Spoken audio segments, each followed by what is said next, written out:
จะกลายว่าเสียงคนสาคนเหนือคงตายว่าคอยขอสาวบ่ได้อยากอายหมู่กองเหลือเกิน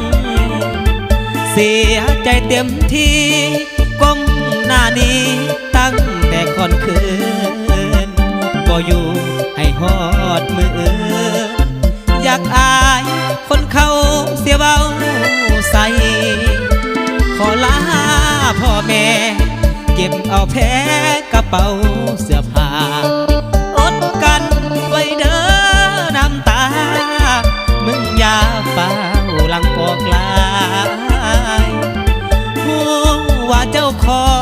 งตอนนี้กำลังอับอายเสียหน้า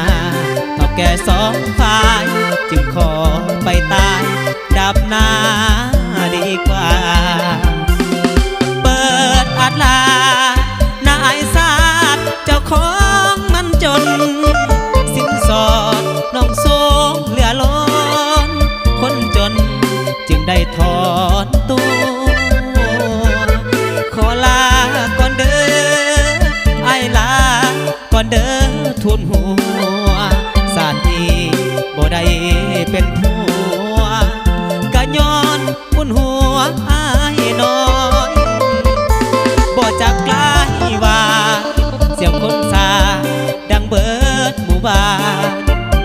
บ่อยู่ให้คนเขายันสู้กับฟันไปหน้าบ่ถอยถือเป็นบทเรียนที่เฮาขอสาวแล้วปล่อย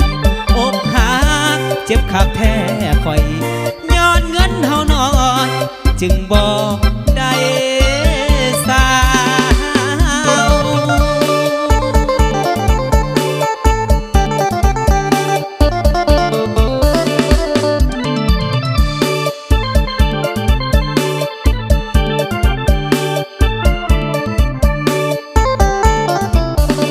เปิดอัดลา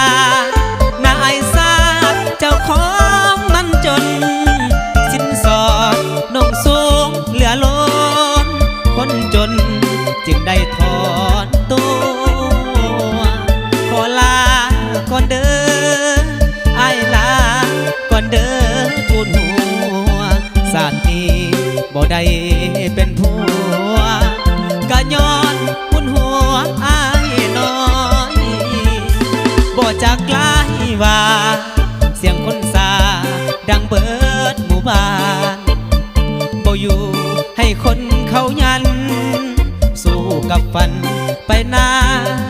บ่ถอยถือเป็นบทเรียนที่เฮาขอสาวแล้วปล่อยอกหักเจ็บคักแท้คอยย้อนเงินเฮาน้องจึงบ่ได้